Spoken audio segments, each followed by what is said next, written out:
ऋषि लोग प्रश्न कर रहे हैं, गुरुदेव आप कह रहे थे कि व्यास जी चिंता कर रहे हैं कि मैं किसका ध्यान करूं। कथा वहीं आ गई है। कहा व्यास जी पर आ गई है कथा। कथा व्यास जी पर थी, फिर वहीं आ गई है। फिर उन व्यास जी का क्या हुआ होगा? फिर उन व्यास जी ने किसका ध्यान किया होगा? फिर उन व्यास जी का पुत्र हुआ भी कि नहीं हुआ होगा? वे ये कथा विस्तार से सुनाई। सूत जी कहते हैं, ऋषियों, नारद जी ने व्यास जी को ये कथा सुनाई। भगवान भी देवी का ध्यान करते हैं, तो हे व्यास जी, तुम उन्हीं देवी का ध्यान करो जिसका ध्यान ब्रह्मा जी करते हैं, भगवान करते हैं, आप भी ध्यान करो। इतना कहकर के नारद जी चले गए। व्यास जी सुमेरु पर्वत पर गए और सुमेरु पर्वत पर उन्होंने भगवती और भगवान शंकर का ध्यान किया। मेरु श्रृंगे महारम्ये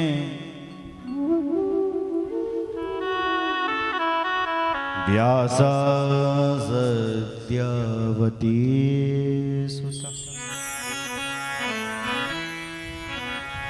तपस्याचारस्तोत्युग्रम् पुत्रार्थं कृतनिश्चय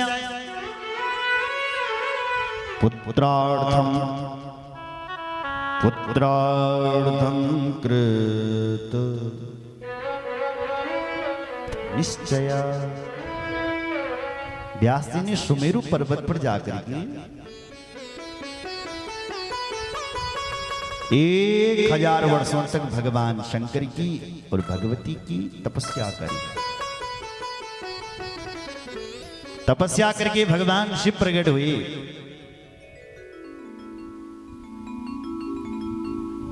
और कहने लगे, हे व्यास जी, वरदान मांगो, क्या चाहिए? क्या चाहिए तुम्हें? व्यास जी कहते हैं, हे महाराज,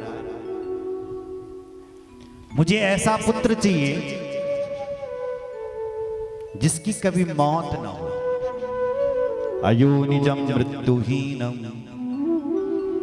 अयोनिज पुत्र चाहिए मुझे। हम सबका जन्म योनि से हो रखा है, लेकिन व्यास जी कहते हैं मुझे ऐसा पुत्र चाहिए जो अयोनिज हो, जे को जन्म बल मां के गर्भ से न हो, ऐसा पुत्र दो। अयोनिजम मृत्युहीनम, जो कभी मरे नहीं। व्यास जी कहते हैं ऐसा पुत्र देना असंभव है, इसलिए हे विष्णु भगवान कहते हैं ऐसा पुत्र देना असंभव है, इसलिए हे व्यास जी, मैं ही तुम्हारा पुत्र बनूंगा। इतना कहकर के भगवान शिव अंतर्धान हो गए, मैं तुम्हारा पुत्र बनूंगा।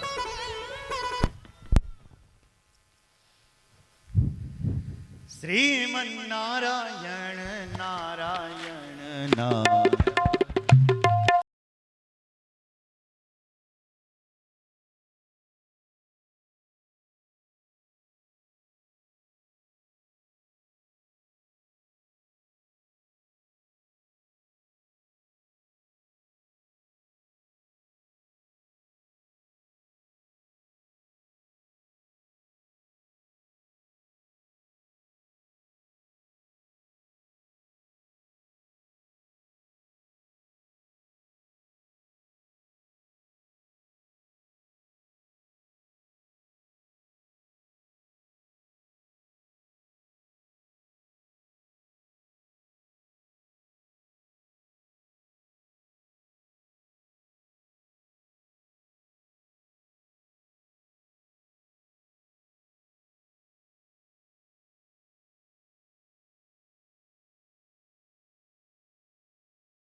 बोलो नारायण भगवान की जय।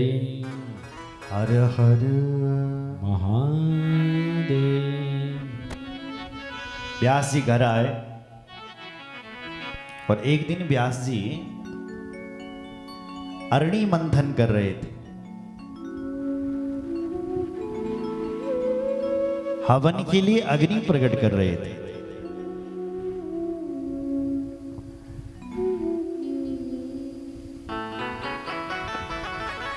लेकिन अरणी मंथन कर रहे हैं व्यास जी,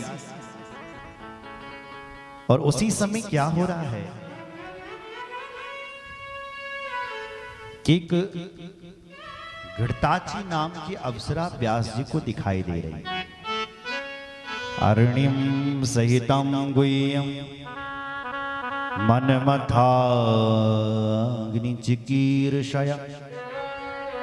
मनमथम कुर्वतस्तस्या चित्ते चिंता भरस्तदा।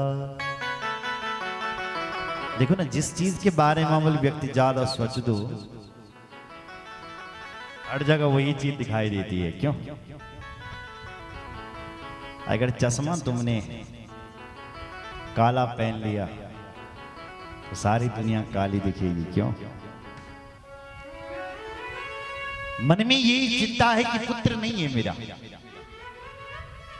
तो हवन करते समय भी पुत्र की याद आ रही है। शिव जी ने, भगवान शिव ने कहा था पुत्र होगा, हुआ नहीं है। सोच रहे हैं व्यास। इतने में एक घृताची नाम की अप्सरा है। एवं चिंतयतस्तस्या घृताची दिव्य रूपिणी। अप्सराएं कहाँ होती है बोलो? स्वर्ग में होती है। कहां से प्रकट हुई अप्सराएं? समुद्र मंथन से। एक अप्सरा है जिसका नाम है घृताची। व्यास जी की नजर उस पर गई और उसे देख करके व्यास जी का तेज निकला। तेज, और वो तेज एक अरणी पर पड़ा महाराज। अरणी पर, और वो जो घृताची नाम की अप्सरा थी वो रूप बदल करके वहां से चले गए। व्यास जी सोचने लगे, अरे अरे अरे अरे, ये मेरे साथ क्या हो रहा है? कहीं मेरे साथ ऐसा तो नहीं हो रहा है जैसे राजा पूर्वा के साथ हुआ? कहीं मैं ऐसे तो नहीं चला जा रहा जैसे पूर्वा चला गया? ऋषियों ने तुरंत प्रश्न कर दिया, गुरुदेव ये पूर्वा कौन था?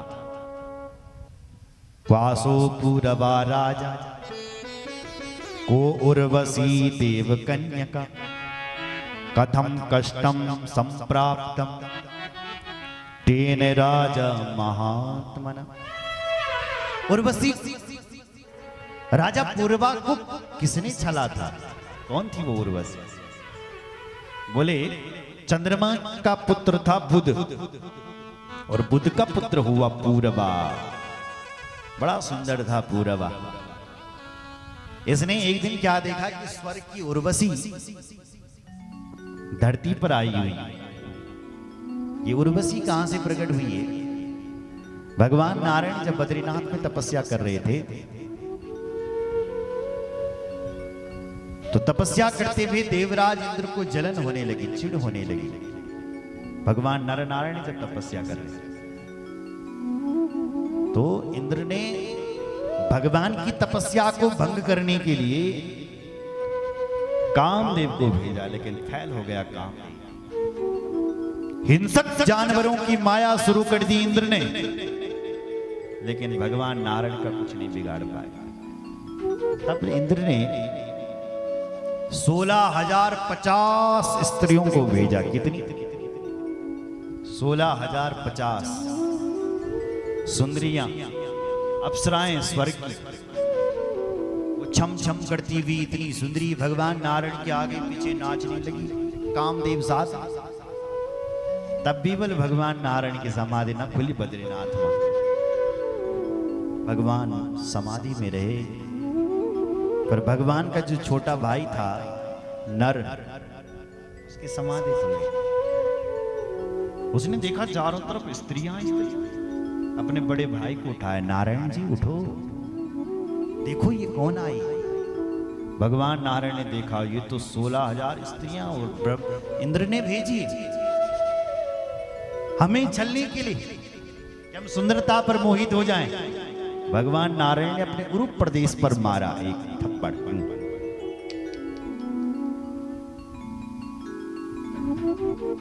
भगवान के उरुप प्रदेश से एक कन्या निकली जिसका नाम उर्वशी हुआ। वो उर्वशी इतनी सुंदर थी कि 16,050 इंद्र की भेजी हुई अप्सराएं सब धूमिल हो गई। बोलो जय श्री राम। वो इतनी सुंदर थी। जब उन देवियों ने जब उस उर्वशी को देखा तो मन में विचार किया कि देखो हम इनको छलने के लिए आई थी, इनके साथ तो इतनी सुंदर स्त्री है। भगवान के आगे आकर के प्रणाम करने लगी, प्रभु हमारे अपराध को क्षमा करें। और कहने लगी, प्रभु हम अब स्वर्ग जाना नहीं चाहते हैं, आप हमें अपनी दासी बना लो, तुम्हारे साथ रहना चाहती हैं। भगवान ने कहा असंभव, इस रूप में हे देवी हम ऋषि रूप में आए हैं तपस्या करने के लिए। हमने 10,000 वर्षों तक तपस्या कर दी है, अगर हम तुम्हारे साथ रमण करेंगे तो हमारी 10,000 वर्षों की तपस्या फैल हो जाएगी, इसलिए तुम यहां से चले जाओ और देवराज इंद्र से कहना कि ये उर्वशी तुम्हारे लिए भेंट है, जाओ। बोलो जय श्री राम। भेंट उर्वशियां गई, देवराज इंद्र से सारी बातें कही और उर्वशी को भी भेंट किया। ये वही उर्वशी धरती पर आई थी। राजा पूर्वा ने उसको देखा। पूर्वा कहता है देवी हम तुमसे विवाह करना चाहते हैं। उस देवी ने कहा हे राजा जरूर, लेकिन हमारी 3 शर्त है। क्या शर्त है? बोले पहली शर्त ये है कि हमारे साथ 2 भेड़ के बच्चे हैं, तुम्हें उनका पालन करना पड़ेगा, उनकी रक्षा करनी पड़ेगी। दूसरी शर्त ये है कि घृतम में भक्षणम नित्यम नान किंचित नृपासन, मैं अन्न नहीं खाऊंगी, मैं केवल घी पीऊंगी। तो राजा तुम्हें हमारे लिए घी का प्रबंध करना पड़ेगा। राजा ने कहा कोई बात नहीं, करेंगे, हम राजा हैं। और तीसरी शर्त एक और